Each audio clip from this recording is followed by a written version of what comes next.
Hello and welcome to the B60 Top 4 show. Today we've got Manny and Mike joining the show. I thought I'd start with you, Mike. Game I watched on the weekend as well. 2-2 draw with Forest. What do you think of the game? Um, yeah, I mean, it would have been nice to get a win, to be fair. I feel like when we got that first goal, everyone's looking at the table, second in the league. Yeah, everyone's a bit gassed. Probably should have been on corner, to be fair, but got away with that. But it's a pretty average performance. I think if we beat Tottenham next week, I mean, 13 points out of 15 isn't too bad, to be fair.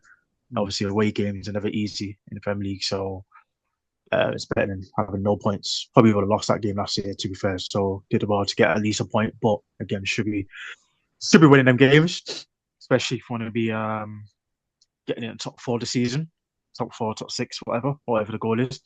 So yeah, kind of disappointing at the same time. Kind of glad we didn't actually lose. So a couple of man didn't step up. So Keane had a quiet game. Brenner was pretty quiet. So the whole front line, to be fair, is pretty quiet. Kind of relying on set pieces. Bit like Arsenal, to be fair, this weekend. Um, but now it was pretty average game. I don't think Forest did that much, to be fair. I think like got like 2 goals in a minute. Just shit defending from us really. So Gallop again, not his best performance. Not that he ever plays good anyway. So, but yeah, I feel like I said going to next week. If we could beat Tottenham, I watched Tottenham against Chelsea. Wow, they're awful, really, really bad side. Um, yeah, that'd be a nice little parting gift before international. Yeah, yeah, it's fair. It seems like you switched off a little bit the start of the second half when they scored their 2 goals. But to be fair to towards the end of the game, if there was a team that was going to get a winner, it did look like you. Do you think it's just a bit of a well, it's obviously a bit of a disappointing result, but do you still think the momentum's with the team after those few good results? Yeah, do you think so? Do you think like I said, we didn't lose, so we're still unbeaten. Obviously, my man with the afro couldn't get his haircut, his trim. Um, Trying to get 5 wins in a row. It's peaky for him, so he's not seen a trim for a minute. But yeah, I think it's still unbeaten. So like I said, we didn't lose away game. Obviously, Forest got a new manager. I think if it was under Ange and we didn't win, then you'd be like, yo, you know what I mean? But obviously on the Son diet, she's a bit more pragmatic. So I expect them to get a few points at home, to be fair. Yeah, So again, going on to Tottenham next week, watching Tottenham, the injuries they got, I think we got to take advantage. So obviously they'll be playing a bit more expansive football, which would benefit us in terms of Sesko, Breno, Kina, counter attack. So pretty hopeful for that game, to be fair. yeah. I think I feel sorry for that guy. I think it's been 394 days since he's been able to have a trim. So Yeah, right now, you bro. can't see one. Not having a trim for over years. It's crazy, bro. It's his hair's out here now, bro. It's a bit mad, but He's trying to look like Manny, bro. No time soon. Not bro, coming in. straight up, bro. He's got I suppose that brings us on nicely to obviously Chelsea getting the 1-0 win, the London derby against Tottenham. Um, I think Nick didn't want to join. Obviously this week after the result, we're kind of moving like Van de Ven and Spence didn't want to shake Frank. uh, Maddie, what did you think of the game? Bro, I told Nick he didn't want to listen to me. I told him, I was like, I know you know what it gets when we play Tottenham, bro. It gets peak for them. And look what happened. Like, I don't know, it's just a fully dominant performance. I'm not gonna lie, I didn't watch the first half. I saw from what I saw from the second half, it was just I don't think they had one. Like Sanchez literally had nothing to do. We could have had no one in goal. It was that poor a performance from them. We fully dominated the game. Um, Sanchez had nothing to do. Everyone played well. It was just like the complete opposite of how we played against Sunderland. It's just a great performance. Considering we're away from home as well, I know we do. Our record against Tottenham is very good, but still, London derby. It's never going to be easy. But we made it look easy, man. I didn't expect it to be as easy as it is, especially with I know in previous years, you've had Ange, with his style of play, you can kind of get at Tottenham because they're a bit more like expansive, a bit more wide open. They like to take risks. But with Thomas Frank, I thought it would have been like the tactics would have been a lot more kind of safe. I think he would have probably had a better game plan for us. But yeah, credit to Maresca and the players. I think we kind of went there with a good game plan. Shout out to Caicedo, best midfielder in the world. Had another amazing performance. Wow. Best midfielder in the world, bro. Wow. Gassed up a few performances. I think it's a bit of recency bias there, bro. The world is crazy. Nah, bro. What? I don't even think he's the best midfielder in the Premier League, let alone the world, bro. Come on. He's better than him in the Prem, bro. Bro, he's not even the best six. Rice is better than him, bro. Ooh. I knew he was going to say Rice. Bro, come on, bro. I hear it, though. Mike agrees with me, Drew. Love that. Nah, but yeah, it's just a dominant performance, man. And I think it's on to the next game. If we can, this is what I'm saying. If we can get some consistency in our performances and play like that, I don't see no reason why we can't. Well, I mean, we're quite far behind Arsenal, but do you know what I mean? If we get on a good run and Arsenal has a blip, I can't see why not. So, yeah, why man. not for what? You already know why not for what, bro. Come on, bro. I mean, the Premier League.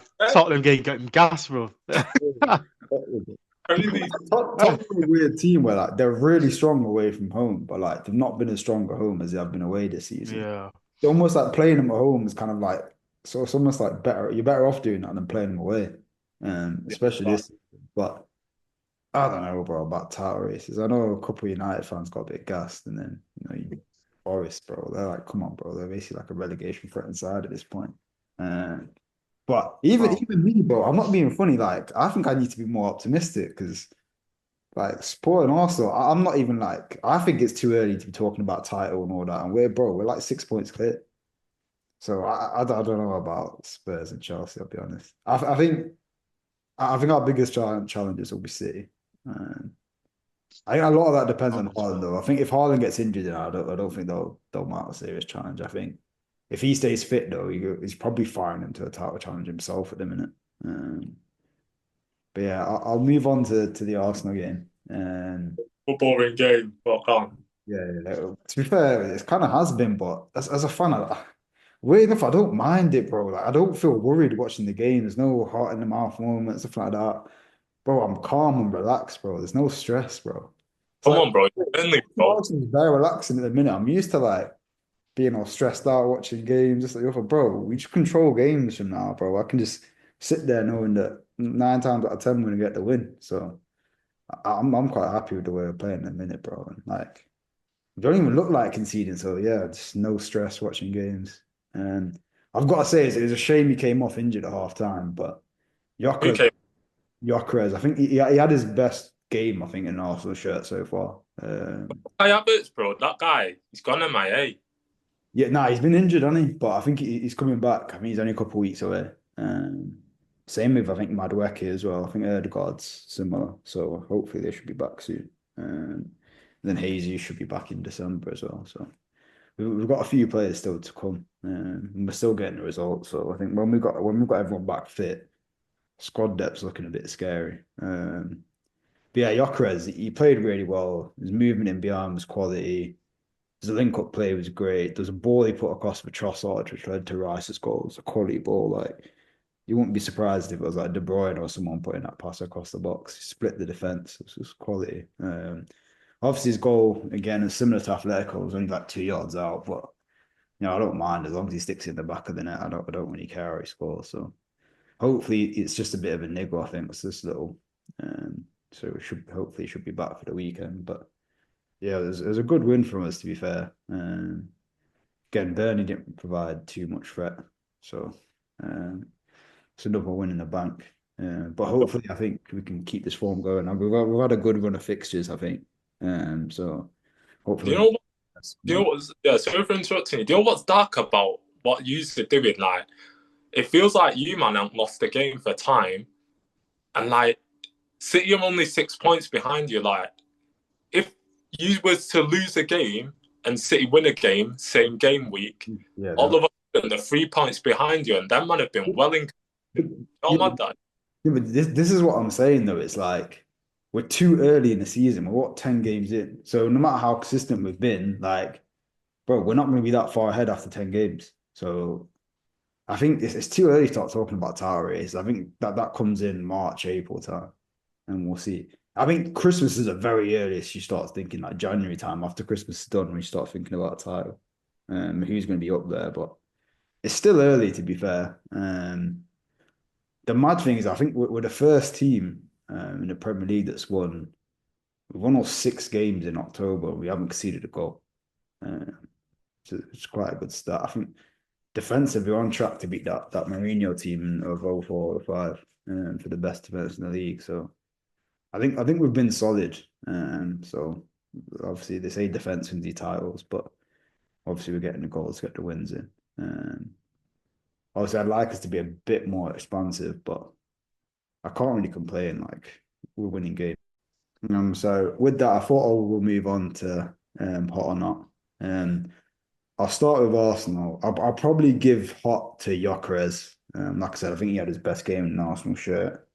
But I've got to shout out Leandro Trossard and Declan Rice as well. I think.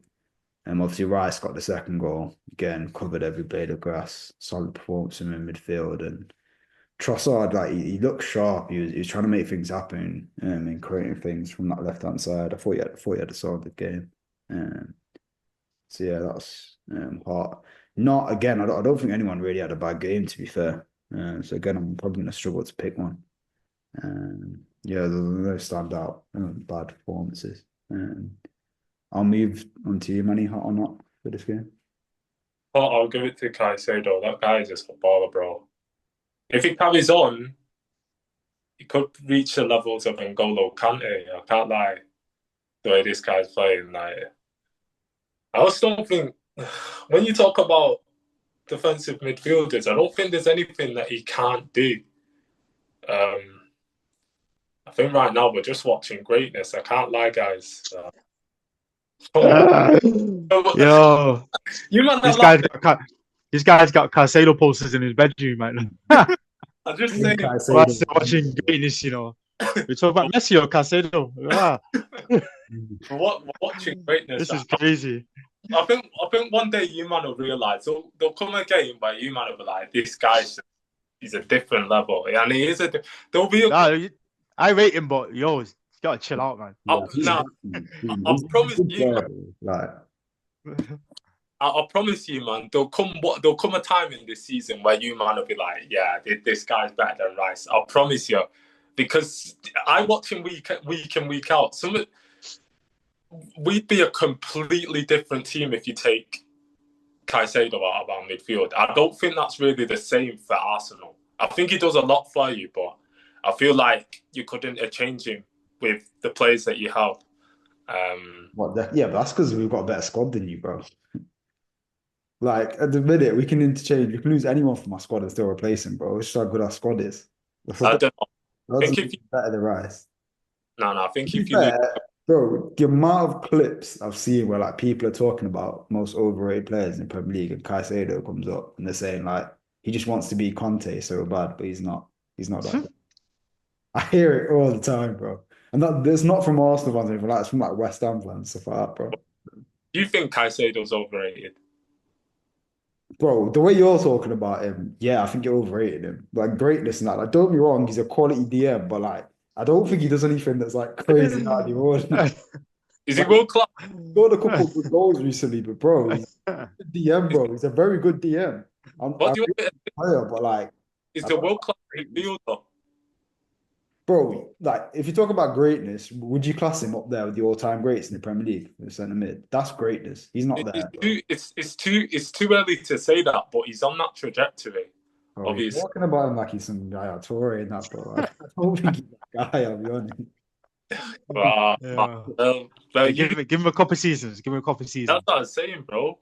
But yeah, let me not hold the line on this. Man, I'll give it to Gittins in it because he missed a sitter to seal the game. We still won it, but no one really played that bad. But I think after scoring them goals that he did midweek, I think he should be burying the chance that he had, even though he did have a brief like cameo in the game. But yeah, I'll probably give them a nod to Gittins.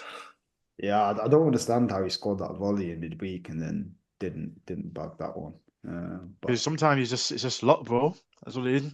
He But just whacked it and then boom, whacked it and it went top corner. Like, oh shit. sounds a bit like I Do say, you know don't what I mean? Nah, to be fair, because I do, he's done it a couple of times, in it. To be fair to him, get in though. I don't know, man. Yeah. To be fair, He's good at dribbling. He's good at dribbling, getting to be fair, but don't see much else, bro. Mike, I'll move on to you if you're hot or not. Hot.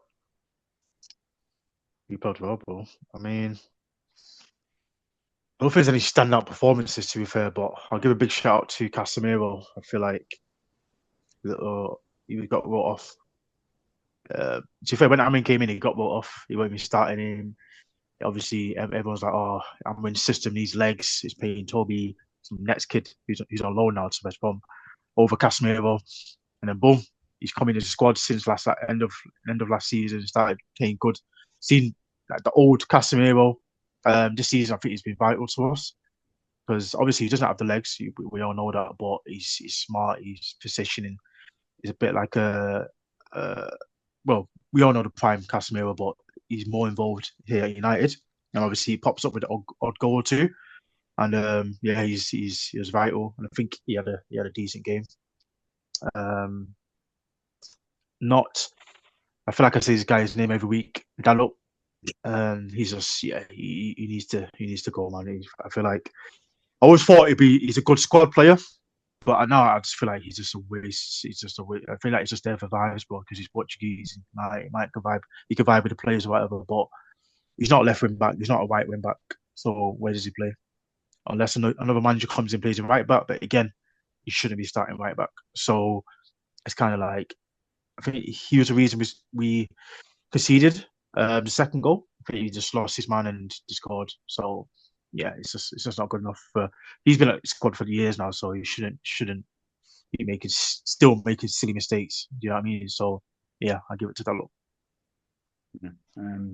I thought I'd bring it on to the final section of the show. I wanted to talk about Wolves. I was taught tonight that they looked to bring in Gary O'Neill back, but he's basically rejected the chance to rejoin Wolves, saying it isn't the right time for him. But obviously, no wins. I think they've lost 8 of their games. So, I don't know. Do you think any top manager would be willing to have a go, take it on at Wolves? I know obviously they're a Premier League club, but it's looking pretty bleak over there at the minute. I'm hearing Ten Hag. They're trying to get Ten Hag in. I know. That'd be very, very interesting because he's not got a track record for relegation. You know what I mean? Imagine Ten Hag in the Championship. He's gonna be demanding a mad wage. Do you know what I'm saying? So I'd be very surprised at that. To be fair, I don't see him going there personally. Yeah, I think he's only for his own ambitions there. But I feel like Wolves, even their squad, I don't feel like they've got a good enough squad. I feel like they promoted teams this season: Leeds, Burnley, and obviously Sutherland are much higher level than what we saw last season from the promoted sides. So I feel like Wolves, even West Ham, obviously they got Nuno, so I think they'll be all right. But Wolves, even the squad, I don't see them staying up. I'm hearing Robbie Keane trying to get a job there. So it's like there's no really, obviously, no Stone Dyche, no Nuno. So it's like who they're gonna get that's gonna help them to escape relegation. I don't really see anyone out there that's screaming name. So yeah, I think it's peak for them at the minute. I think they might be going down, if I'm honest. Yeah, there's a talk about Rob Edwards. Obviously, I think he was manager at Luton when they were in the Premier League. But yeah, I don't know if they're going to attract the top name. Unless there's someone out there who's just desperate to manage in the Premier League. I think like they'll obviously have that draw. But yeah, I think it just comes back to the summer. Obviously, Cunha was a big reason why they stayed up last season. Obviously, lost him, lost Ryan Aït-Nouri to City. They lost Nelson Semedo as well. I didn't replace him. I still think there's a few decent players in that team. But I think they just lack that quality, I think, going forward. And yeah, obviously defensively they lost their fullbacks, and I don't think they've really replaced them. So I think it's a big job for whoever comes in. Because at the minute it's not looking good. You've had like Jose Asar approaching the fans, and they're pretty angry. He's just trying to hash it out with them. And even he's their goalkeeper, but even he was admitted they were playing shit. So yeah, it's looking pretty bleak. Yeah, just a quick word, and also I just think they concede too many goals. Like I remember when we played them in the EFL Cup, and it's just like we fully dominated them, even though it ended 4-3 because we just concede goals for fun as well.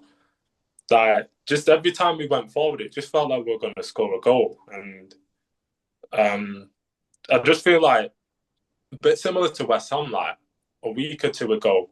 I just don't think the fans are with the players. Like after they got beat off Burnley the other week, like the fans were arguing with the players, like even outside the stadium and that. Now there's videos going around of like the fans arguing with the players. So I think whoever does come in, they've got to kind of like bring everyone together. But bro, I mean, the only way you do that is by winning games, and with that squad, I don't know. It'd be a miracle for them to stay up. I mean, what is it? 2 points out of how many games? Like 10. I don't know. It's not looking good for them. Yeah, I think whoever comes in, it's probably important to hit the ground running and get a few real results to like galvanize the club. But yeah, I think it's one of those ones. I think the writing's like on the wall. I know it's early in the season. The weird thing is, I think they've got a few decent players. I think is like Jurgen Strand Larsen. He's probably like a better striker than you expect at most like relegated threatened teams. I think I like João Gomez and Andre. I think they've got some decent, Andre, but yeah. I think there's a few players that can probably build around. I just think they're probably missing a piece going forward. Whether they need to bring in like another winger, or But some that guy, player to. that Chan guy, he's decent. Yeah, he's well, but like I don't know. I feel like he had that period where he was playing really well, but he's kind of faded recently. They didn't get enough. Like you said, they lost Cunha, didn't replace him. Like Exactly. he was So one of the best players in Premier League. Like that's a big miss. You know what I mean? Assists, his goals, not even just that, but his overall play that we've seen at United, carrying the ball and doing like he makes the team better. Do you know what I mean? So that's a huge miss. And obviously, like you said, the left back as well that City got again. So when you lose them two quality players, it's gonna be hard. You know what I'm saying? So yeah, the owners got to look at himself. yeah, because I think as well they've brought in money in the summer, so hopefully they've got a bit of a kitty that they can provide a manager in January. Because I think they are going to need a few quality additions if they are going to stay up. Um, but yeah, I think it's going to be difficult for them. And other managers talking around the league, there's a few hot takes going around that if Thomas Frank loses in midweek as well, he might be under pressure. Hmm? That's a bit of a premature statement because I don't think he's done that badly in the league where I'd say he'd be quite classed as under pressure. I think his They're performance. not fourth Yeah, I or think something. they're at where you'd expect Spurs to be. So I don't think he's under that much pressure myself. But do you They reckon? should themselves. You see what they were on last season? Them man were about to get relegated. Yeah, Yeah, they don't know what they want, bro. That's what I'm saying. It's a bit deep, but 17th in the Europa League, they might at least want a trophy, innit? But now they're not happy with the football. But then Andrew's played some mad football last season, so it's like, I mean, I think Tommy Franklin's a good man. I think it needs time. They've had a lot of injuries. Madison's out, Kuzeski. because yeah, Obviously, they want to be playing expanded, but managers need time, bro. yeah, true. Like yeah, a lot of fans. Yeah, I think they desperately need a left winger as well. I think they obviously lost Son. I know he wasn't at his best before he left, but they tried to experiment with Xavi Simons on the left. I don't think it's really worked. I think if they're going to play him, he probably needs to be in the 10. So yeah, I think they've got a few things to work out, but hopefully, like Kulusevski coming back, Madison, they can find the combination that works for them. But like I said, they're fourth for the league. They're not doing too badly. But yeah, with that, I'll end this week's show. Please like, subscribe, and comment, and we'll catch you all again next week.